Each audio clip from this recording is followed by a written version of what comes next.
ఎంత దూరం కావాలనుకుంటున్నా దగ్గరగానే ఎందుకుంటున్నాం?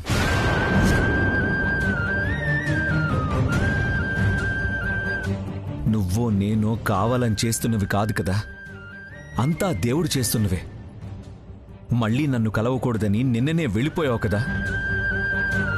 ఆ దేవుడి సంకల్పం కాకపోతే ఒక్క రోజులో నా ఇంటికి ఎందుకొస్తావు?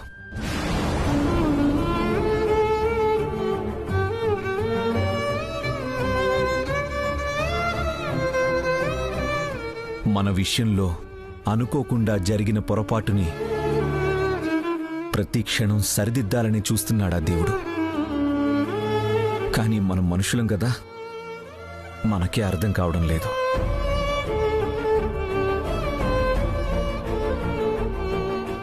ఈ ప్రేమ మనది.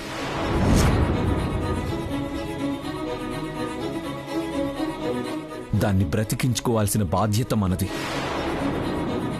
మనసులో ఏదో పెట్టుకుని ఆ ప్రేమని బలి చేయాలని చూడొద్దు.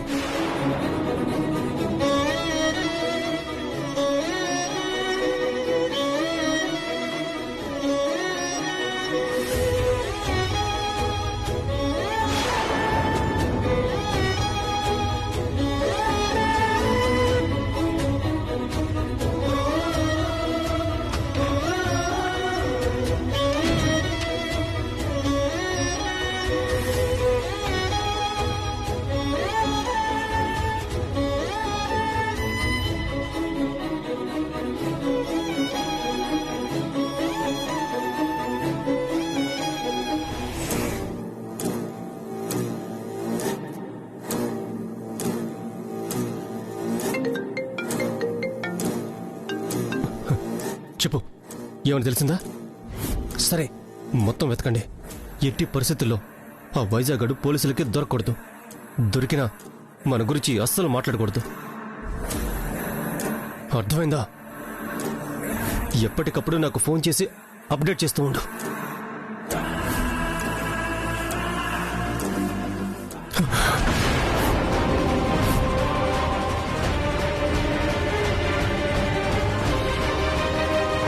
ఏదో టెన్షన్లో ఉన్నట్టున్నావు.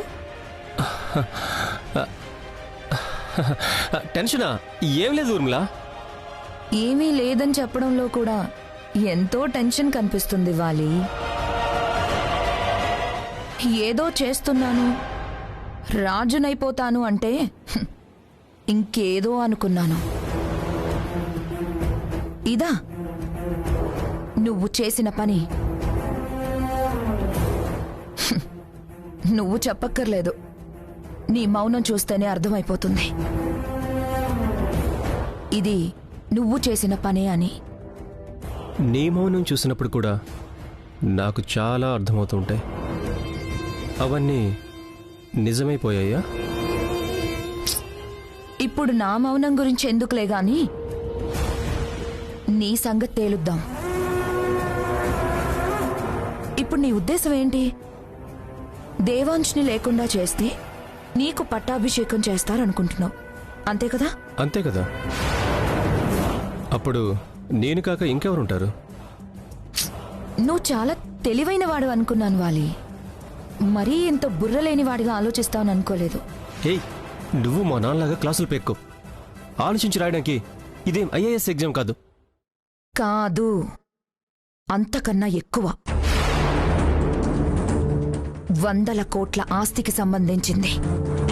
ఒక్క అడుగు తేడా పడినా పాతాళంలోకి పడిపోతావు.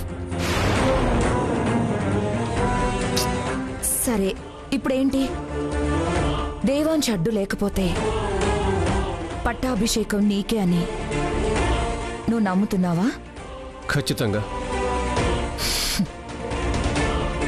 ఏదైనా మన సొంతం కావాలంటే దానికి తగ్గ అర్హత ఉండాలి వాలి. అడ్డు తొలగించడం మాత్రం కాదు. సరే, దేవాంశ్కి అర్హత లేకుండా చేస్తాను. నీకెంత అర్హత ఉందో నిరూపించుకో. అంతేగాని ఇలా ప్రాణాలు తీసే పిచ్చి పని చేయకు.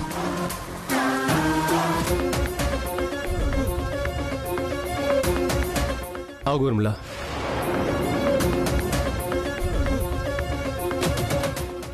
నిజంగా నువ్వు నాకు సపోర్ట్ చేస్తున్నావా లేక మరిది కోసం ఆలోచించి ఆపుతున్నావా? నా మొగుడు గురించే నేను ఆలోచించను. మరిది కోసం ఏం ఆలోచిస్తాను? అయినా నా ఆలోచన లోతును అందుకోవడం నీ తరం కాదు గాని చెప్పింది చెయ్యి.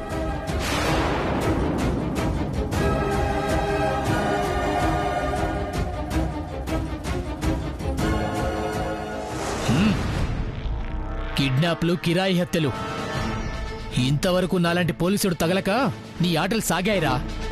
ఇక నీ చాప్టర్ క్లోజ్.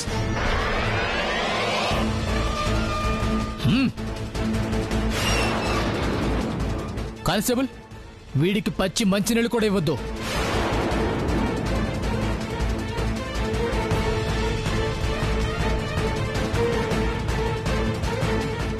సార్, మీకు తమాషా తెలుసా? ఏంటి? లోపల ఉన్న ముద్దాయిలిద్దరికి ఒకరితో ఒకరి సంబంధం లేకపోయినా ఒకే ఇంటితో సంబంధం ఉంది. ఒకే ఇంటితో సంబంధమా? ఏ ఇంటితో? దశరథ రామయ్య గారి ఇంటితో. దశరథ రామయ్య గారి ఇంటితోనా? అవును సార్. ఒకడేమో దశరథ రామయ్య గారి కొడుకుని కిడ్నాప్ చేసి అరెస్ట్ అయ్యాడు. ఇంకొకడేమో ఆయన కోడలి ఫోటోలు మార్ఫింగ్ చేసి బుక్ అయ్యాడు. ఏయ్, ఏం మాట్లాడుతున్నావయ్యా? తాగి స్టేషన్కి వచ్చావా? అది వేరే అమ్మాయి కదా. కాదు సార్, దశరథ రామయ్య గారి కోడలే. స్టేషన్కి వచ్చి కంప్లైంట్ ఇచ్చింది కదా, మీతో మాట్లాడింది కూడా కాదు సార్. ఏయ్, ఏం మాట్లాడుతున్నావు? ఆ అమ్మాయి దశరథ రామయ్య గారి కోడలేంటి? అవును సార్, మా ఆవిడ దశరథ రామయ్య గారి ట్రస్ట్లో పనిచేస్తుంది కదా, ఏదో పనుండి వాళ్ళ ఇంటికి వెళ్ళినప్పుడు చూశాను.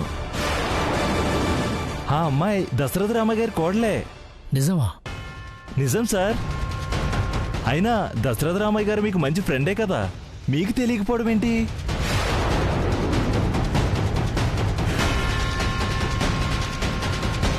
ఇంతవరకు తెలియలేదు, ఇప్పుడు తెలిసింది. కానీ దశరథ రామయ్య ఎవరు అన్న సంగతి కాదు, తాగి నీకు మత్తిపోవడమే కాదు, మనుషుల్ని కూడా గుర్తుపట్టలేవని.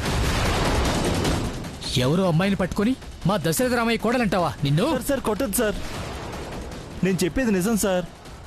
దశరథ రామయ్య గారు కోడలే సార్. మళ్ళీ అదే మాట అంటావు? అయ్యో వదిలేండి సార్. సార్ ఏంటి సార్, ఏమైంది? ఎందుకు సార్ అతను అలా కొడుతున్నారు? లేకపోతే తాగొచ్చి పిచ్చి పిచ్చిగా మాట్లాడతాడా?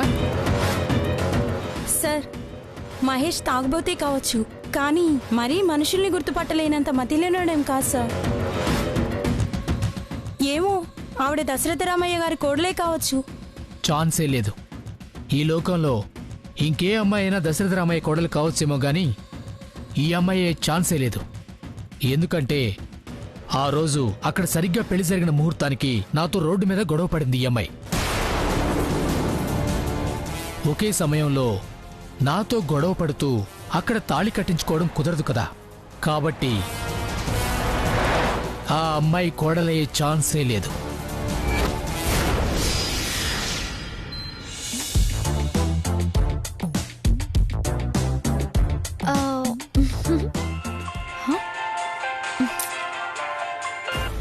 హలో, చెప్పు లంకేష్. ఏంటి సియా, రీల్స్ చేసి పంపిస్తానన్నా ఇంకా పంపించలేదు?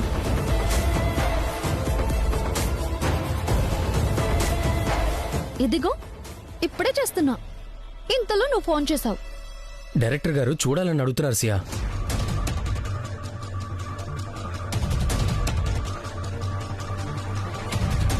వాళ్ళు అడిగినప్పుడు ఇవ్వాలి కదా, లేకపోతే ఇంకొకరిని చూసుకుంటారు. అయినా నేను నిన్ననే అడిగాను కదా, ఇంతవరకు ఎందుకు పంపించలేదు సియా? అదో పెద్ద కథలే లంకేష్.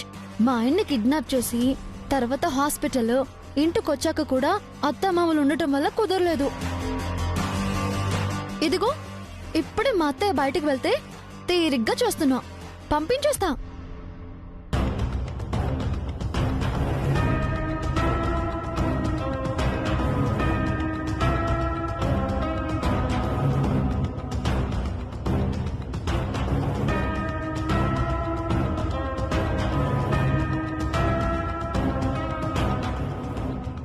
వైదేహి ఎక్కడా? సాయంత్రం నుంచి కనిపించట్లేదు.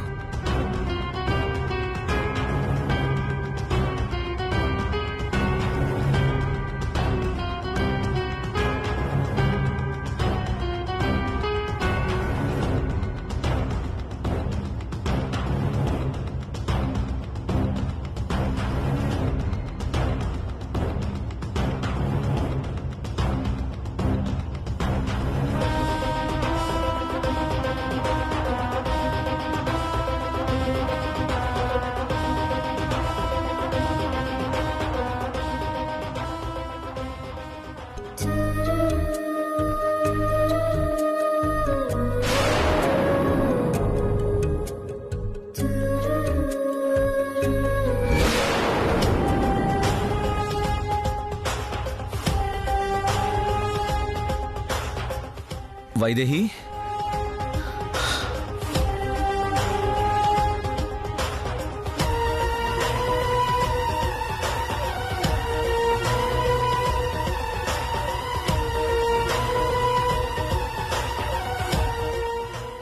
వైదేహి,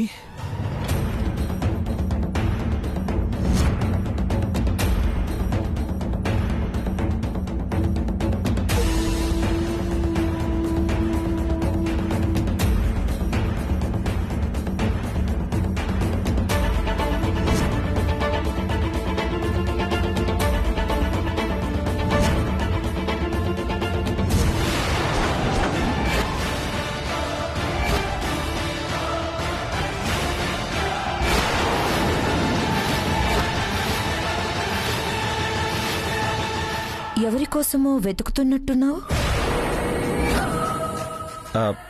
అదేం లేదు, వాటర్ కావాలి.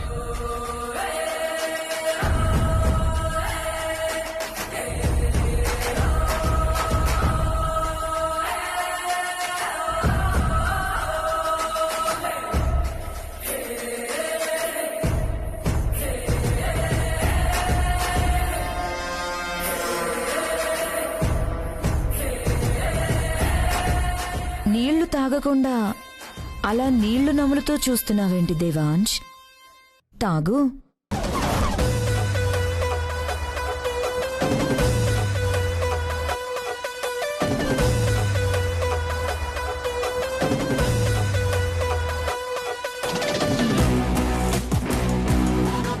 అయినా డాక్టర్ ఎటూ కదలకుండా విశ్రాంతి తీసుకోమన్నారు కదా, కానీ నువ్వేమో అటూ ఇటూ పరిగెడతావు, దేనికోసమో వెతుకుతావు.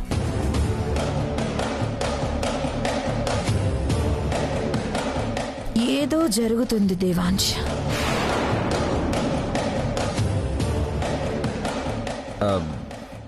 ఏం లేదు వదినా. ఏమీ లేకపోతే ఈ ఉరుకులెందుకు, పరుగులెందుకు?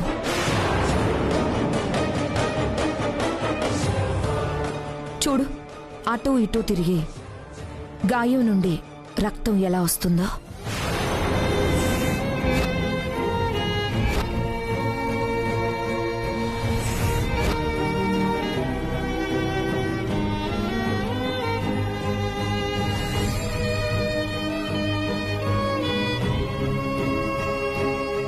అది కూడా పట్టించుకోకుండా తిరుగుతున్నావంటే ఏదో ఉన్నట్టే కదా.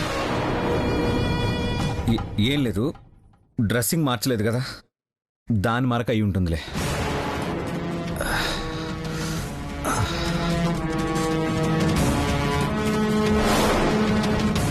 అత్తయ్య గారు సియాకి కట్టు మార్చమని చెప్పారు కదా, మర్చిపోయినట్టుంది. వెంటనే చెల్లికి మార్చమని చెప్పాలి.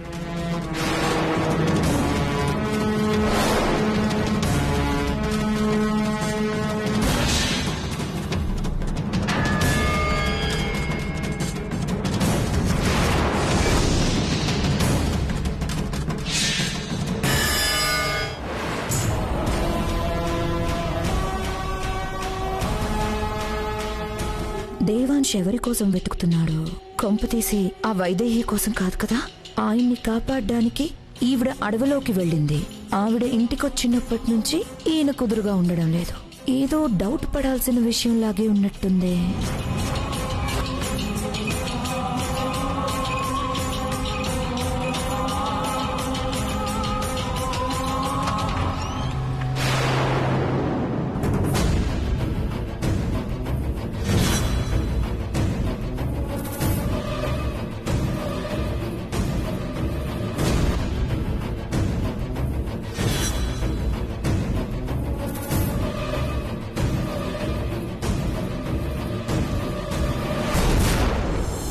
ఏమైంది నీకు? అది బోర్ కొడుతుంటే సరదాగా రీల్స్ చేస్తున్నా, పట్టేసింది.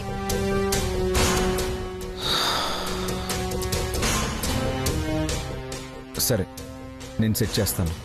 ఆ,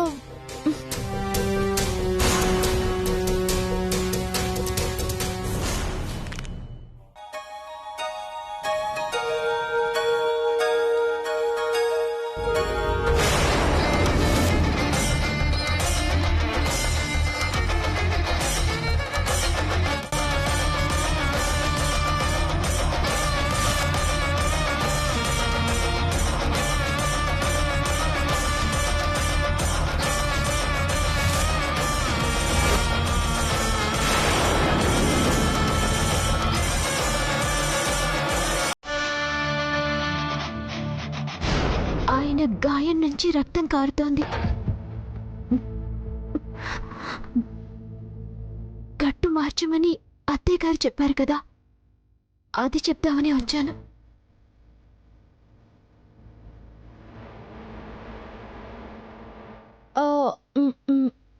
మెడ పట్టేస్తాను.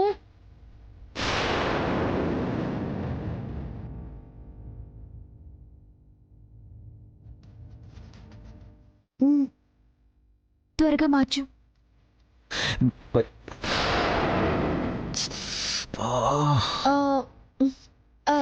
సెటరేట్ అయిపోయిందండి. Thank you so much. సరే, మీకు డ్రెస్సింగ్ చేస్తాను, పట్టండి. నేను తర్వాత చేసుకుంటానులే. రక్తం వస్తుందండి. అత్తయ్య వచ్చేలోపు మార్చకపోతే తిడతారు. ప్లీజ్.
ఎవరు?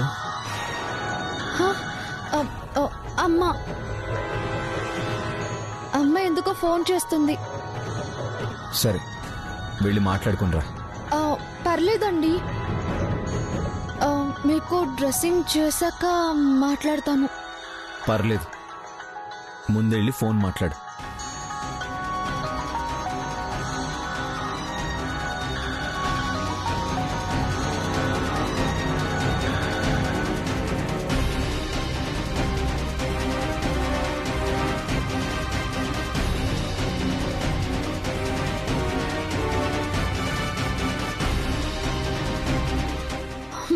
హలో, ఏంటి ఫోన్ కట్ చేస్తుంటే మళ్ళీ మళ్ళీ చేస్తున్నావు?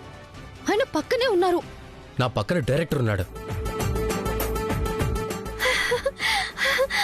అవునా? రీల్స్ చూసారా? ఏమన్నారు? చాలా చాలా బాగున్నాయన్నారు.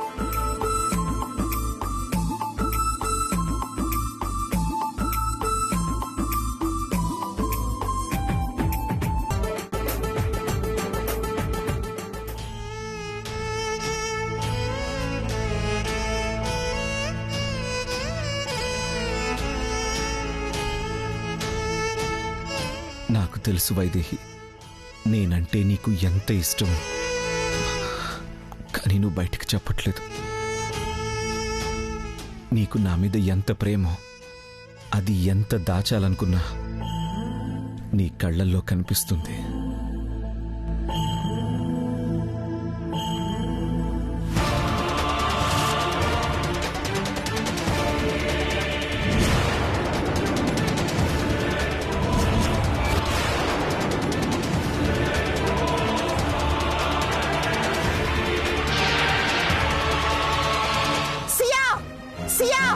సియా